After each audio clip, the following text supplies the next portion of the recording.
जन अधिकार पार्टी के जितेंद्र सिंह तंवर जी और साथ में है इनके रिजवान दहलवी, जो कि अभी 11-12 फरवरी को जंतर मंतर पर इन्होंने धरना दिया, भूख हड़ताल भी की, काफ़ी सपोर्ट कर रहे हैं अनुभव मित्तल जी को। तो उनसे बात करते हैं।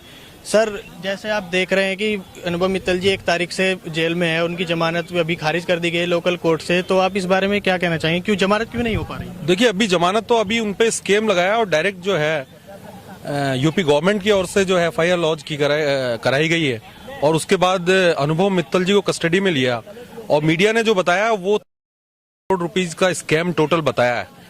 लेकिन बड़े आश्चर्य की बात है कि जब अब जंतर मंतर पे देखा तो करीब 6 लाख लोगों का समर्थन और इससे भी ज्यादा लोगों का समर्थन वहां पे आया। उन लोगों का ये कहना है कि हमारे साथ किसी तरह की कोई चीटिंग नहीं हुई है, हमारे को जो अनुभव मित्तल की जो कंपनी है उसके द्वारा पैसा रेगुलर भेजा जा रहा था और जिनका पैसा डिले हुआ तो उनके साथ भी कोई चीटिंग हुई नहीं है।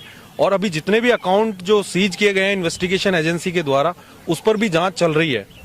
मेरा सभी से ये कहना है कि जितने भी आप लोग हैं इससे रिलेटेड, इस केस से रिलेटेड, क्योंकि आप लोग पूरे भारत में फैले हुए हैं, करीब 12 लाख लोगों से ज्यादा का परिवार आप लोगों का है। मीडिया ने जो बताया और मीडिया का कुछ बात समझ में आई नहीं। कोई कह रहा है कि ये स्कैम है करोड़ रुपीस का और उनके पास कोई सबूत नजर नहीं आ रहा है। और एक सबसे बड़ी बात है कि कंप्लेंट जिसने दर्ज कराई, कोई कंप्लेनेंट ऐसा नहीं है जिसकी अकाउंट में पैसा जमा हुआ हो और उसने फिर कंप्लेंट कराई हो। कंप्लेंट भी डायरेक्ट जो है इन्वेस्टिगेशन एजेंसी के द्वारा ही डायरेक्ट कंप्लेंट करा के अनुभव मित्तल को जो है कस्टडी में रखा गया। उन्होंने 420, 467, 468, 471 और 34 की जो सेक्शंस इंडियन पिनल कोड के लगाए, उसमें भी कुछ विरोधाभास इसलिए है कि चीटिंग होगी तो पहले क्या चीटिंग हुई, चीटिंग का इंटेंशन क्या था, उसको भी इन्वेस्टिगेशन एजेंसी को इतनी जल्दी क्या थी उनको अरेस्ट करने की, यूपी के चुनाव चल रहे थे, अखिलेश यादव से क्या संबंध था, ये सारी चीजें जानने योग्य थी। मीडिया ने भी उसको एक तरफ दिखाया।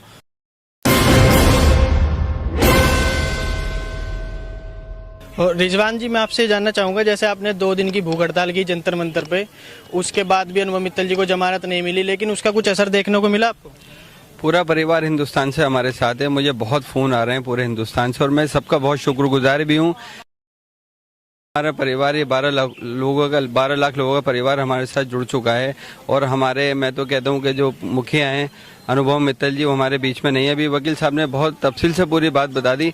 मैं सब लोगों से एक ही गुजारिश कर रहा हूँ यहाँ पे खड़ा होकर के कि सब लोग साथ रहें, बने रहें, झूठी अफवाहों पे न जाएं और दूसरी तरह से न जुड़ करके बस एक ही सोच बनाएं कि हम अनुभव मित्तल जी के साथ हैं, वो हमारे बीच में आए, जल्द से जल्द हमारी कंपनी चालू हो जाए। सब लोग साथ रहें। बहुत जल्दी एक मैसेज दिया जाएगा सब लोगों को, उस मैसेज का भी इंतजार करें और अपने अपने एडमिन से मिल करके साथ जुड़े रहें, बिल्कुल अफवाहों पे न जाएं। मेरी बहुत सबसे यही बहुत गुजारिश। अफवाहों से पता चला है कि साथ ये सुनने में आ रहा है कि जो आने वाली 20 तारीख है, इससे सोशल ट्रेड दोबारा चालू हो रहा है और 28 तारीख के बाद अभी सब लोगों को जैसे पहले वर्क मिलता था ऑनलाइन, वो करना स्टार्ट कर देंगे, ऐसा कुछ है? अभी वकील साहब ने भी बताई है, थोड़ी तफसील से पूरी बात बताई है। तो मेरी सभी लोगों से गुजारिश है कि इस तरह की कुछ बातें आप तक पहुंच रही हैं तो उस पर बस सब्र करें, क्योंकि कोर्ट का मामला है और कोर्ट देर होगी अंधेर नहीं होगी, बस थोड़ा सा समय जरूर लगेगा, लेकिन सच बात के लिए थोड़ा सा सब्र करें। ये सच बात सहना एक ऐसी बात है कि भाई कड़वा सच है, इसको हमें पीना पड़ेगा, लेकिन अगर हम सब्र करेंगे तो ये कंपनी इंशाल्लाह हमारे बीच में आएगी, अनुभव मित्तल जी हमारे बीच में आएंगे और जरूर काम होगा, लेकिन थोड़ा सा समय दें।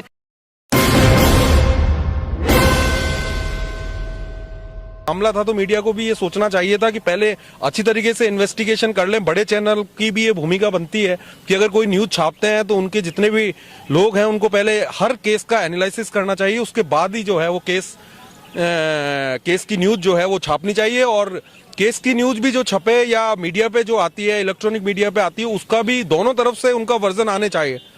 अगर ऐसा नहीं है कंप्लेंट की तरफ से क्या है और इसके अलावा जो एडवोकेट का है उसका भी बताना चाहिए, ताकि दोनों तरफ से बात आ जाए। या एक केवल टीआरपी बढ़ाने के लिए आप एक तरफ से चैनल में न्यूज दे देते हैं, वो गलत है। अब इस मामले में हम आर्टिकल 32 में सुप्रीम कोर्ट से कहेंगे कि इसमें इंटरफेरेंस करें, क्योंकि 30 करोड़ रुपीस का मामला है और इसमें करीब 12 लाख लोग शामिल हैं जो ये कह रहे हैं कि हमारे साथ किसी तरह की कोई चीटिंग नहीं हुई है। कुछ लोगों का ये भी कहना है कि हमारे से जो है इन्वेस्टिगेशन एजेंसी जबरदस्ती FIR लॉन्च करवाने के लिए कह रही है कि भाई अनुभव मित्तल के खिलाफ आप रिपोर्ट दर्ज कराएं। मेरा ये कहना है कि भाई जब ज्यादा से ज्यादा उनको आईडी का जो पैसा था वो अब रिजवान जी शायद 15,000 रुपए से ज्यादा एक आईडी पे आप दे नहीं सकते थे, जो मुझे अभी पता लगा है। और बाकी जो आप लोगों के जो डिस्ट्रीब्यूटर हैं उन सभी से मैं अनुरोध करूंगा कि आप लोग अपने सीनियर को अपने डॉक्यूमेंट दें अगर आपके साथ चीटिंग हुई है तो वो बताएं, अगर नहीं हुई है तो वो सारे डॉक्यूमेंट आप उसको सबमिट करें। उसके बाद हम सुप्रीम कोर्ट आएंगे और इसमें जल्दी हम एक आर्टिकल 32 में एक रिट पिटीशन फाइल करने जा रहे हैं ताकि सुप्रीम कोर्ट इसमें इंटरफेरेंस करे और मामले में जो है एक नई दिशा में हमको सभी लोगों को न्याय मिल सके और जनता को भी ये पता लग सके एक्चुअली ये है क्या स्कैम, क्योंकि ये शुरू से ही जो है काफी डिस्प्यूटेड मामला रहा है जिसमें कि मीडिया का और अन्य लोगों की जो भूमिका काफी संदिग्ध नजर आ रही है। सर यूपी एसटीएफ तो ये दावा करेगी जैसे पहले एक आदमी ने कंप्लेन की थी, लेकिन आज 9000 कंप्लेन दर्ज हो चुकी है, तो वो लोग कौन है फिर? अगर सभी जनता 12 लाख जनता उनके सपोर्ट में है तो 9000 कंप्लेन कैसे दर्ज हो गई? एफआईआर थी भाई वो अभी जो उन्होंने जो कंप्लेंट जो मांगी है वो तो उन्होंने मांगी है। अब कुछ लोगों का अगर पेमेंट नहीं आया है, अगर कुछ लोगों का पेमेंट नहीं आया तो वो एक अलग चीज है। जिन लोगों का पेमेंट नहीं आया तो अब उनका डिले हुआ है या उनके जो रूल्स हैं वो लगभग 1 साल में उनको पेमेंट रिटर्न करने का था, तो उससे पहले इतनी अरेस्ट की क्या जल्दी थी? पहले वो कंफर्म कर लेते, क्योंकि अनुभव मित्तल कहीं जाने वाला तो था नहीं, वो लोकल यहीं का रहने वाला है। उसके फादर की भी यहीं जो है इलेक्ट्रॉनिक की दुकान है और वो लोग यहीं लोकल भारत के रहने वाले हैं और बहुत सदियों से रहते आए हैं, तो इस वजह से ये मामला थोड़ा सा देखने योग्य है।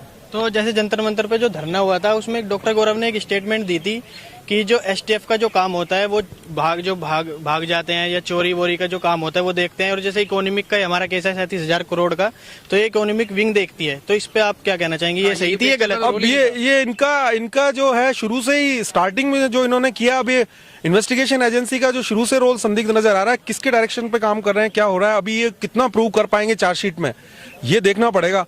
अभी तो ये शुरू में जो कंप्लेंट है उसके लिए भी ये रिक्वेस्ट कर रहे हैं कि भाई आप लोग कंप्लेंट दर्ज कराइए। आधे लोग जंतर मंतर पे बैठे हुए हैं वो ये कह रहे हैं कि भाई हमारे तो पैसे बराबर आते थे, तो चीटिंग कहां से हुई ये थोड़ा देखना होगा और इसको हम सुप्रीम कोर्ट में लगाएंगे। तो उनसे कोर्ट से रिक्वेस्ट करेंगे कि इस मामले में इंटरफेरेंस करें और इस मामले को जो है इन्वेस्टिगेशन एजेंसी कैसे करी उसमें सुप्रीम कोर्ट का इंटरफेरेंस होना चाहिए। तो इसमें जनता ये भी कह रही है कि जो ये अनुभव मित्तल को फंसाया गया है, यूपी सरकार और एसटीएफ की कुछ मिली जुली हुई है कि यूपी सरकार के कहने पे एसटीएफ ने रेड करी और उसके बाद क्योंकि जो जिस आदमी ने कंप्लेन की उसका 1 महीने पहले ही उसमें आईडी बनाई गई थी और उसके 1 महीने बाद ही उसने कंप्लेन डाल दी कि मेरा पैसा नहीं मिल रहा है, ऐसा कुछ। तो आप क्या कहेंगे इस बारे में? अब ये तो इन्वेस्टिगेशन का देखिए, इन्वेस्टिगेशन के बाद ही सारी चीजें क्लियर हो जाएगी।